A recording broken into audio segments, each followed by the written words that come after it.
എന്നീ നദികളെ പോലെ തന്നെ ഭാരതത്തിലെ പുരാതനവും പാവനവുമായൊരു നദിയാണ് നർമ്മദ. മധ്യപ്രദേശിൽ നിന്ന് ഉത്ഭവിച്ച് ഗുജറാത്തിൽ വെച്ച് അറബിക്കടലിൽ സംഗമിക്കുന്ന ഈ മഹാനദിയുടെ തീരത്തിലേക്കാണ് ഞാൻ നിങ്ങളുടെ എല്ലാവരുടെയും ശ്രദ്ധ ക്ഷണിക്കുന്നത്. ചരിത്രാതീത കാലം മുതൽക്ക് തന്നെ മനുഷ്യ ജീവിതവും സംസ്കാരങ്ങളുമായി നദികൾ ബന്ധപ്പെട്ടിരിക്കുന്നു. എന്നും യാത്രകൾ ചെയ്യുന്ന സഞ്ചാരപ്രിയരായ മഹാപ്രവാഹങ്ങൾ. എന്നാൽ ഇന്ന് ഈ പുണ്യനദി മനുഷ്യവംശം കണ്ടതിൽ വെച്ച് ഏറ്റവും വിനാശകരമായ ഒരു സാമൂഹ്യ ദുരന്തത്തിന് സാക്ഷ്യം വഹിക്കുകയാണ്. കാരണം അറിയണ്ടേ, ഈ നദിക്ക് കുറുകെ കെട്ടിയിരിക്കുന്ന അണക്കെട്ടിന് ഉയരം വർദ്ധിപ്പിക്കുന്നു എത്രേ. വികസനത്തിന്റെ പേരിൽ പരിഷ്കൃത മനുഷ്യൻ നടത്തുന്ന അശാസ്ത്രീയമായ പരിസ്ഥിതി മലിനീകരണം. അതിന്റെ ഓമന പേരാണ് സർദാർ സരോവർ പദ്ധതി. നഗര സംസ്കൃതിയുടെ ഈ കപട മുഖംമൂടികൾക്കെതിരെ സന്ധിയില്ലാത്ത സമരം പ്രഖ്യാപിച്ച ഒരു ധീരയായ പെൺകുട്ടിയുടെ കഥയാണ് ഞാൻ ഇവിടെ അവതരിപ്പിക്കുന്നത്. കഥ നർമ്മദയുടെ വിലാപം. നോക്കൂ, നാം ഇപ്പോൾ നിൽക്കുന്നത് മഹാരാഷ്ട്രയുടെയും മധ്യപ്രദേശിന്റെയും അതിർത്തി പങ്കിടുന്ന ജലസിന്ധി എന്ന ഗ്രാമത്തിലാണ്. ഗ്രാമത്തിന്റെ ഓരത്തിലൂടെ വെള്ളി അറിഞ്ഞാൻ കെട്ടിയതുപോലെ കുണുങ്ങി ചിരിച്ചൊഴുകുന്ന നർമ്മദ നദി. നദിയുടെ ഇരുവശങ്ങളിലും പരശുദ്ധം ഗ്രാമങ്ങളിൽ വസിക്കുന്ന ആയിരക്കണക്കിന് ആദിവാസി കുടുംബങ്ങൾ, നിർധരരും നിരാലംബരുമായ കർഷക തൊഴിലാളികൾ, ഉപജീവനത്തിനായി നദിയിലെ മത്സ്യങ്ങളെ ആശ്രയിക്കുന്ന മുക്കുവ കുടുംബങ്ങൾ, ഈ പതിനായിരങ്ങളുടെ അധ്വാനത്തെ ചൂഷണം ചെയ്യുന്ന ഒരു പിടി ജമീന്ദാർമാർ. അതാണ് ആ ഗ്രാമം ജൽസിന്ധി. പേര് മറക്കണ്ട, ജൽസിന്ധി. അതാ ചെമ്മണ്ണ് നിറഞ്ഞ ആ പാതയിലൂടെ കരിമ്പ് കയറ്റിയ ഒരു കാളവണ്ടി അങ്ങനെ മുന്നോട്ട് നീങ്ങുകയാണ്. വണ്ടിയുടെ പിന്നാലെ തുലസിച്ചുകൊണ്ട് ഒരു പറ്റം കുട്ടികൾ. ഹായ് ഹായ്, ഇതറായേ ഘന്ന ഘന്ന.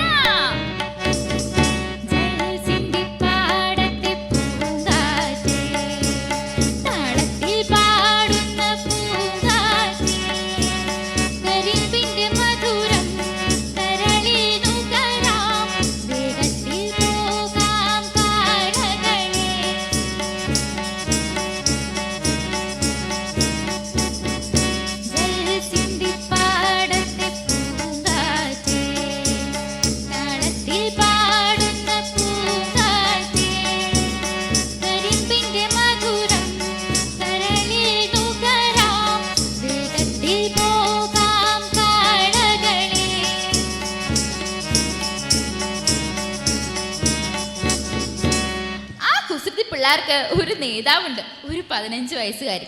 കണ്ണെഴുതി പൊട്ടുതൊട്ട് കയ്യിൽ പൊട്ടിച്ചിരിക്കുന്ന കുപ്പിവളകളുമായി പറന്ന് നടക്കുന്ന ആ കൊച്ചു പെൺകുട്ടിയുടെ പേരറിയണ്ടേ? അവളുടെ പേരാണ് ഹീര. ദേ ഹീരയെ കണ്ടില്ലേ? സ്വർണ്ണവർണ്ണ കതിർമണി വിളയും വകയിൽ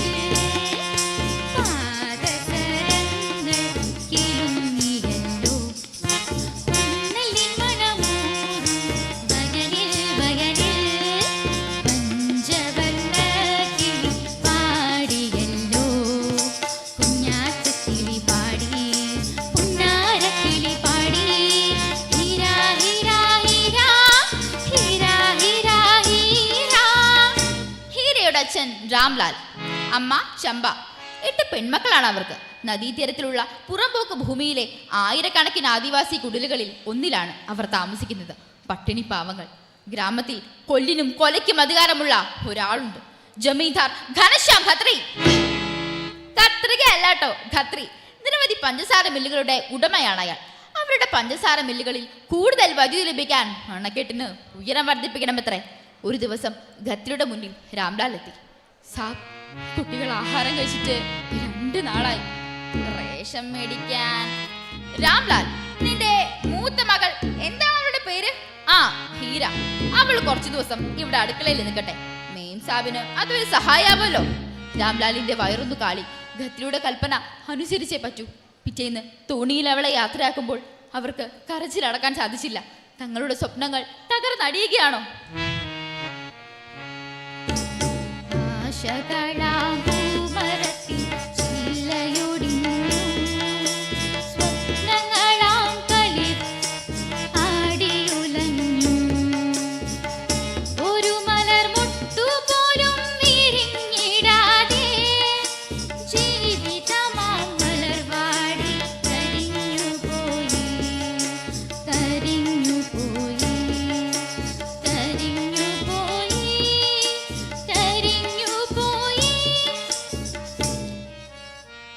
കളിച്ചു നടക്കേണ്ട പ്രായത്തിൽ ജമീന്ദാരുടെ അടുക്കളയിലെ ചൂടും പുകയുമേറ്റ് ആ കൗമാരം കരുവാളിച്ചു. പതുക്കെ പതുക്കെ അവൾ ആ ജീവിതത്തോട് പൊരുത്തപ്പെടുകയായിരുന്നു. കാലം കാലം കടന്നുപോയി. ഇന്ന് ഹീര ആരും കൊതിക്കുന്ന ഒരു യുവതിയാണ്. കാലം ആ പെൺകൊടിയിൽ പല മാറ്റങ്ങളും വരുത്തി. കാലം കവിളിണയിൽ കുങ്കുമരേഖ വരച്ചു മിനുക്കിയ മോഹമോ, നീല നീലമിഴികളിൽ സ്വപ്നരാജി പൂത്തതോ, നിൻ കവിളിൽ മിന്നുമീ പൊൻപരാഗ ശോഭയോ, താലവൃന്ദമോ നിൻ പരാഗരേണുവോ, കാലം കവിളിണയിൽ. ഒരു ദിവസം സന്ധ്യയ്ക്ക് ജോലി കഴിഞ്ഞ് വീട്ടിലേക്ക് വരാൻ ഹീര തോണിയിൽ കയറി. തന്റെ എല്ലാ വേദനകളും അവൾ മറക്കാറുള്ളത് ആ തോണിയാത്രയിലാണ്. അമരത്തിരുന്ന് തുഴയുന്ന തോണിക്കാരൻ തന്റെ ആത്മനൊമ്പരങ്ങൾ നദിയിലെ ഓളങ്ങളുമായി പങ്കിടുന്നത് അവൾ നോക്കി നിന്നു.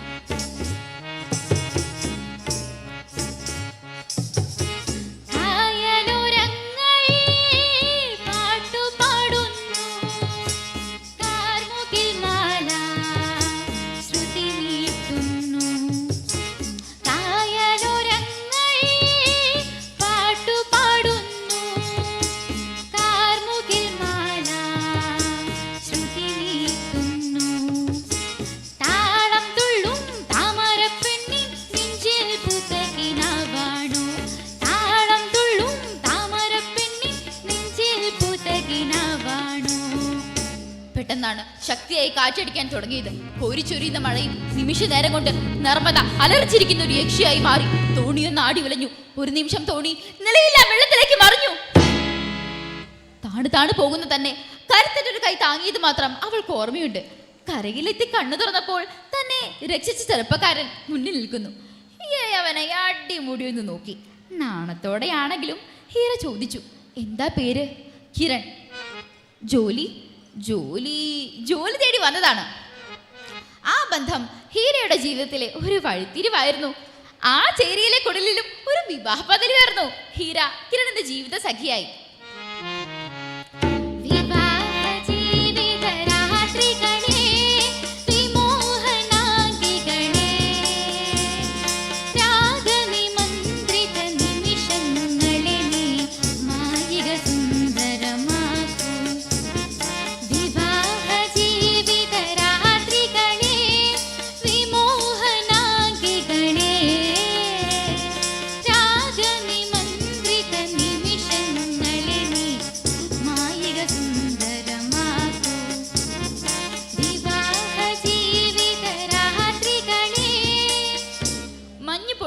സുന്ദരമായൊരു പ്രഭാതം. ജൽസിന്റെ ഗ്രാമം ആലസ്യം വിട്ട് ഉണർന്നതേയുള്ളൂ. നദീതീരത്തെ ചെമ്മണ്ണ് നിറഞ്ഞ ആ പാതയിൽ ആകാശം നിറയെ പൊടിയുടെ തിരമാലകൾ ഉയർത്തി അതാ വന്നു നിൽക്കുന്നു 5-6 ജീപ്പുകൾ. ജീപ്പിൽ നിന്നും കാൽസറായി ധരിച്ച ഏതാനും ഉദ്യോഗസ്ഥ പ്രമാണികൾ നിലത്തിറങ്ങി. നദീതീരം അളന്ന് തിട്ടപ്പെടുത്താനുള്ള ഉപകരണങ്ങളുമായി അവരതാ മുന്നോട്ട് നീങ്ങുകയാണ്. ഘനശ്യാം ഖത്രിയും അവിടെ കൂടെയുണ്ട്. ജനം പതുക്കെ പതുക്കെ തടിച്ചു കൂടാൻ തുടങ്ങി. ഹീരയും കിരണും ആ ജനക്കൂട്ടത്തിലുണ്ട്. അവരന്ന് ജോലിക്ക് പോയില്ല. അവസാനം കാട്ടുതീ പോലെ ആ ഞെട്ടിപ്പിക്കുന്ന വാർത്ത പറഞ്ഞു, സർദാർ സരോവർ അണക്കെട്ടിന് ഉയരം വർദ്ധിപ്പിക്കാൻ പോകുന്നു. സുപ്രീം കോടതിയുടെ വിധിയുണ്ടത്രേ. ജമീന്ദാരുടെ പഞ്ചസാര മില്ലുകളിൽ കൂടുതൽ വൈദ്യുതി ലഭിക്കാൻ അണക്കെട്ടിന് ഉയരം വർദ്ധിപ്പിക്കണമത്രേ. ജനം ഇടിവെട്ടേറ്റതുപോലെ തരിച്ചു നിന്നു. ഒരു തുണ്ട് ഭൂമിയില്ലാതെ മുകളിൽ ആകാശം മാത്രമായി തങ്ങൾ മാറാൻ പോകുന്നു.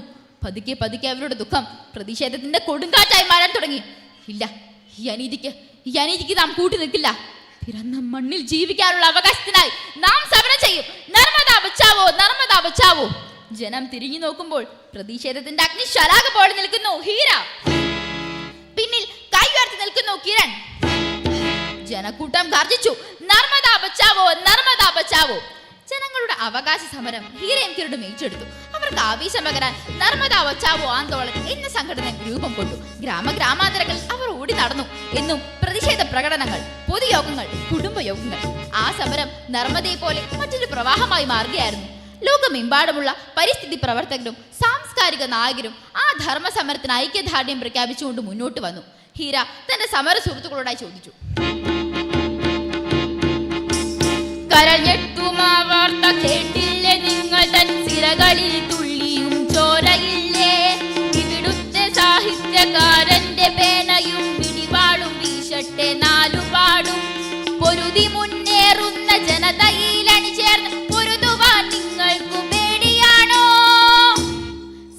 ഭരണസമിതി യോഗം ചേർന്ന് അന്തിമ സമരം പ്രഖ്യാപിച്ചു. ജലസമാധി. നദീതീരത്ത് നാം കൂട്ടത്തോടെ നിശ്ചലരായിരിക്കണം. ജലം ഉയർന്നു വന്ന് നമ്മെ മൂടിക്കൊള്ളട്ടെ. നദീതീരത്ത് അതാ 10,000 ആളുകൾക്ക് ഇരിക്കാനുള്ള പടുകൂറ്റൻ സമരപ്പന്തൽ ഉയർന്നു. പിറ്റേന്ന് പ്രഭാതത്തിൽ സത്യാഗ്രഹികളായ ആയിരങ്ങൾ നിശ്ചയദാർഢ്യത്തോടെ സമരപ്പന്തലിൽ ഇരുന്നു കഴിഞ്ഞിരുന്നു. സുപ്രസിദ്ധ പരിസ്ഥിതി പ്രവർത്തക മേധാ പട്കർ, അരുന്ധതി റോയ് തുടങ്ങിയ സാംസ്കാരിക നായകരും ഹീരയുടെയും കിരണിന്റെയും കൂടെ സമരപ്പന്തലിൽ ഇരുന്നു കഴിഞ്ഞിരുന്നു. ഘനശ്യാം ഖത്രി തികച്ചും അസ്വസ്ഥനാണ്. ഈ ദരിദ്രവാസികളായ ആദിവാസികളുടെ സമരം ജയിച്ചാൽ തങ്ങളുടെ പഞ്ചസാര ലോബി തകർന്ന് തന്നെ. തൻ്റെ അടുക്കളയിലെ ഒരു പരിചാരിക പെണ്ണ് ഇന്നൊരു സമര നേതാവായി വളരുകയോ? ആ കാബാലികന്റെ മനസ്സിൽ പല ദുഷ്ടചിന്തകളും രൂപം കൊള്ളുകയായിരുന്നു. ആരെവിടെ? ജമീന്ദാരുടെ ഗുണ്ടാ തലവൻ മുമ്പിലെത്തി.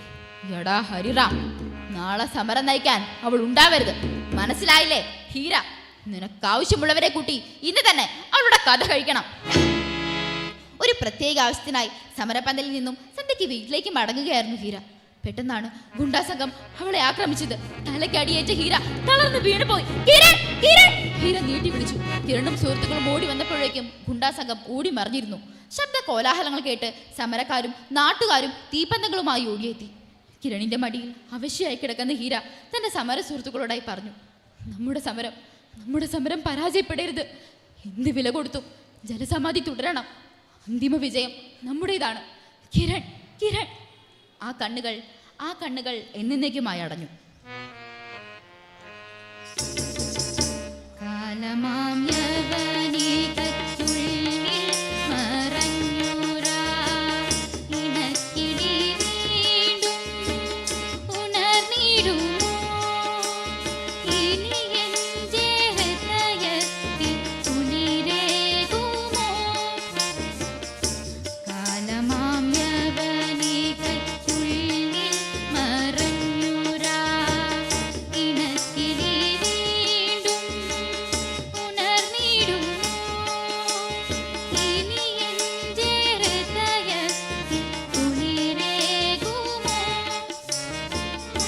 സുഹൃത്തുക്കളെ, ജൽസിന്ധി എന്ന ഗ്രാമം ഇന്നില്ല.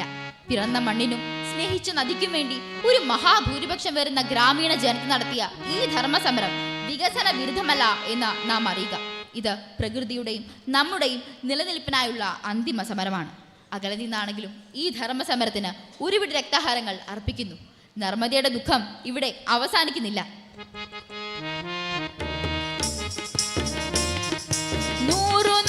സ്മരണകൾ കൊളുത്തുമഗ്നിജ്വാലകൾ പടർന്നിടട്ടെ നർമ്മദാ നദീമുഖത്തിലാകവേ. പടരുമഗ്നിജ്വാലയായി പടരുമഗ്നിജ്വാലയായി പടരുമഗ്നിജ്വാലയായി. നന്ദി, നമസ്കാരം.